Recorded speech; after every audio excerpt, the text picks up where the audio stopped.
Why is it so hard to make friends? Why is it so hard to make friends? Why is it so hard to make friends? My dad and I were talking about making friends and keeping and having friends. And I was like, you know, Dad, when I was 12 years old and addicted to playing the Sims game to try to figure out how Earth worked, you had to call a friend once every 3 days, or they won't be your friend anymore. And I was like, that's impossible at the speed with which I play this game. I was 2 times fast the entire time. I did not stop. I did not let up. I was 2 times fast the entire time. I never used a cheat code, and I beat the game. I beat The Sims. I like that story. I just realized its significance in my life. You know what, though? I couldn't keep a fucking friend in The Sims. I just couldn't find somebody to be my friend in The Sims, and I couldn't keep them as a friend. They required too much attention. So I'm having some trauma come up about not being able to make friends, and it's related to my core trauma. It's related to the fact that my core belief is that I'm unlovable, and I act in a way that actually creates that reality because I believe it. Your belief makes real. So I believe that I'm unlovable, and then I act in a way that makes me intolerable. Absolutely intolerable, I'm sure. But I can't figure out what parts about me are intolerable, and I'm always trying to fix them and change them, and maybe that's what makes me intolerable. For the life of me, I can't figure out what makes me unlikable. I can't see it. I can't see it in the slightest little way. I think I'm brilliant and loving and kind. But you know what? There might be a more sinister section of it. There might be a darker tale to this story. And that's just the fact that my inability to accept myself and love myself is really at the root of this. And it has nothing to do with my behavior, it has nothing to do with anything, and it might not even be them responding to me authentically. Everybody's just responding to their own shadows. I just don't feel like anybody understands me. I have one person in this world who understands me. One. And it's weird. You'd be like, Nicole, I understand you perfectly. I watch all your content and I'm like on board. And it's like, there's something... I'm in the dark here. This is a dark trauma for me. I can't figure it out. Why is it so hard to make friends? All these people would love to be my friend. They say that. And they want to be my friends. I have thousands of people who want to be my friend. Sincerely. And here I am, like, in absolute lack. In utter lack. I just can't make a single friend. It's just too hard. So it's beyond the physical reality. It's beyond what's actually happening. I'm creating this. There's middle school trauma involved.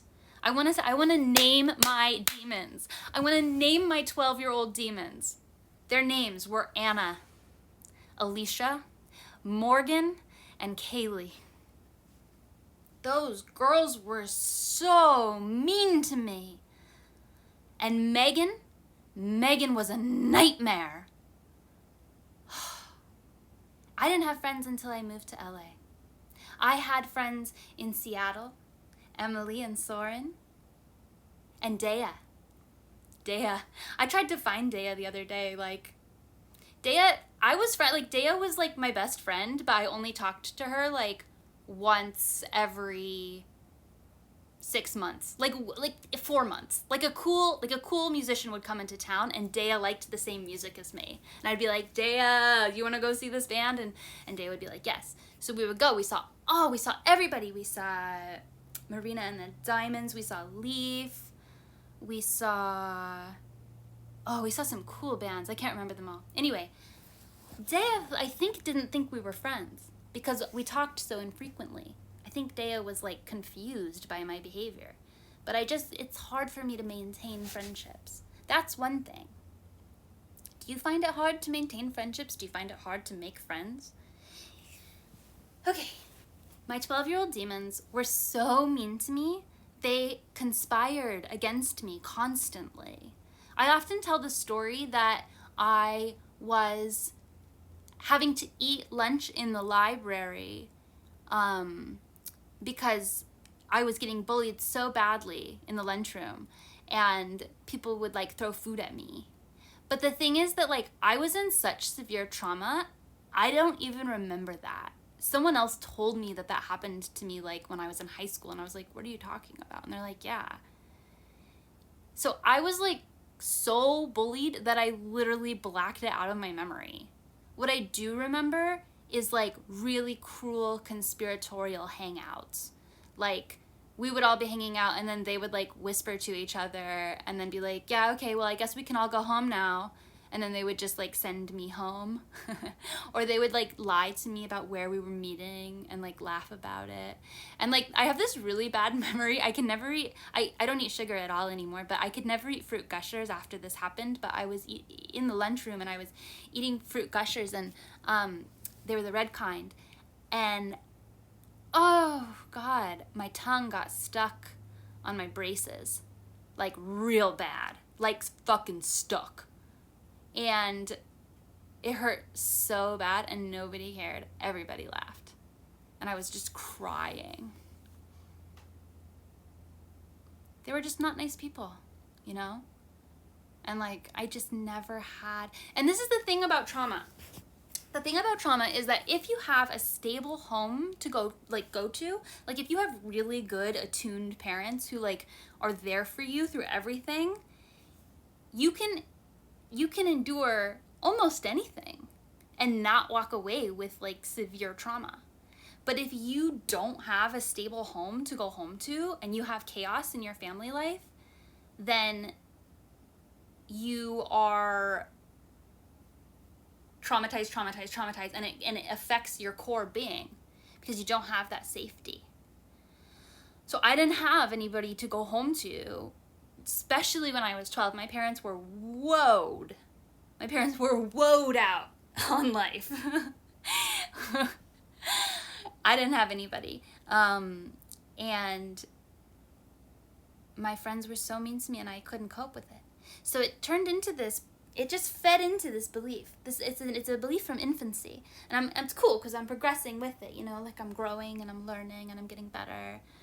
It's like this long journey. And the more that I go through this, the more the world doesn't feel real. I honestly at this point think that I invented this. Like the universe works out in your best favor to the point that by the end of it, when you see it, you're like, oh yeah, I designed that perfectly. We just don't think we would design trauma because who would? But from the highest perspective, it's like, yeah, that's something different. That's something like hardcore. I want to try that. I want to try trauma. We live for eternity. Of course you're going to try trauma.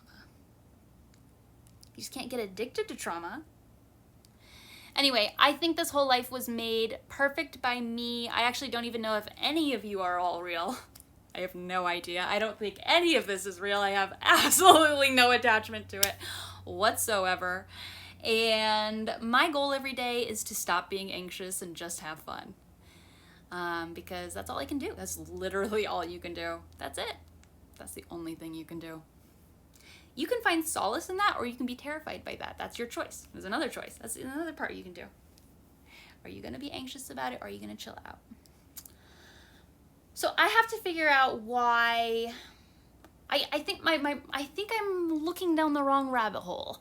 I have been trying to find out, why am I unlovable? What is it about me that makes me unlovable? If only I could change this part of my personality and adapt it to that person's characteristics and dress this way and talk that way and be associated with this person, then maybe they would like me.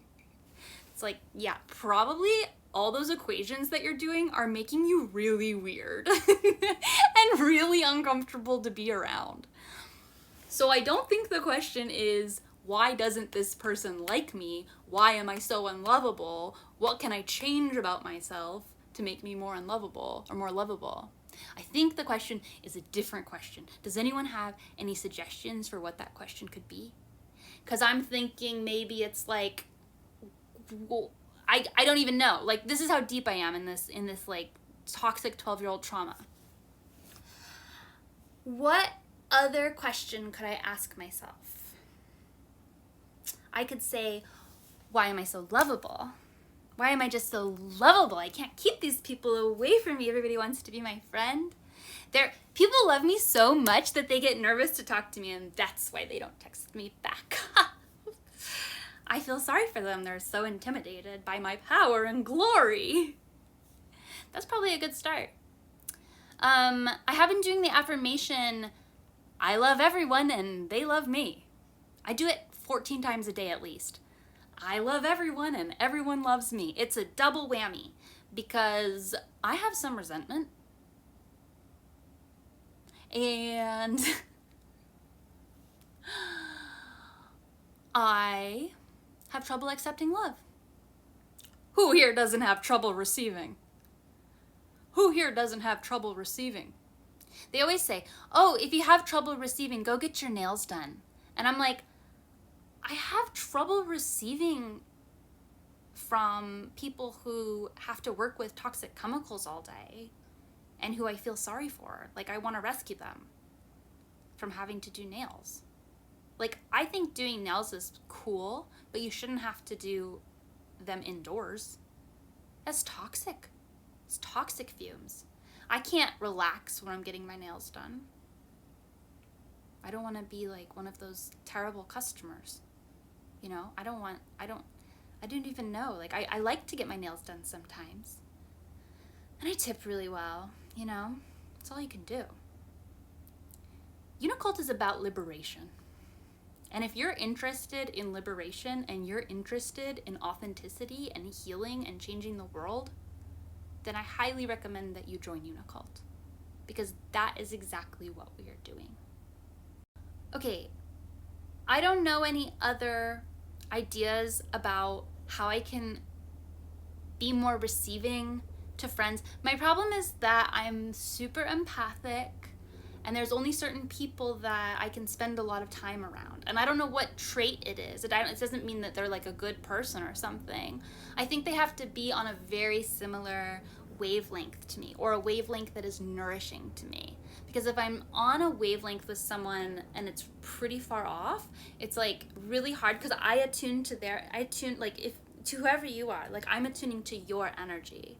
And it's just weird because nobody ever really, people just like spew. And that's why you learn to attune to different people's energies and meet them where they're at and translate what you're saying to them so that you can build a bridge of communication. So I'm a vibrational, I can transcend many vibrations of personality types. If I met you at a party, we would have a very decent conversation, and you would be surprised and intimidated about how much information I know about your specific interests. And you would realize it wasn't because we were compatible in any way. I just love to get to know everything that everyone knows. Yeah, I don't think there's a single person I couldn't make conversation with at a party. Like podcast-worthy conversation, honestly. But that doesn't mean I want to be their friend. That doesn't mean they're an attractive fit for me to be a friend to them. And it doesn't mean that I don't think they're intelligent. It doesn't mean I don't think they're sweet or kind or have any less value. It's just that their energy is not a vibrational match to mine, and it takes energy instead of gives me energy sometimes to communicate with people. So I would like to meet more people in my vibration and accept when people who are not in my vibration are not interested in meeting me. Sometimes I chase vibrations. I'm like, ooh, I love that subculture's vibration. And I try to like figure out what's going on in that subculture. But I don't ever get accepted by the subcultures. The only communities I've ever been accepted into, the VR, okay, there's 3. The first is the makerspace in my hometown. But it was like a makerspace startup group in my hometown, and I was the only woman by a long shot. And I was a woman back then. I'm non-binary now.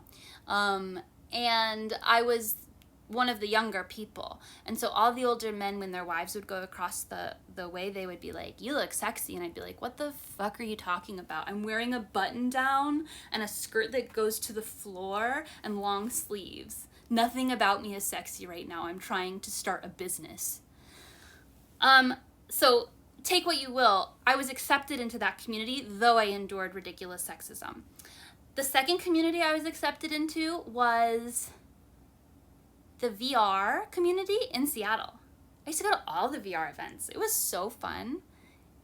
Great community. The VR community in Seattle is great. There's a bunch of makers there. Like the people who created the dodgeball game. Like I don't even play VR. I just like made friends. Like I was just like, oh, they like let me come to their events. Like this is chill.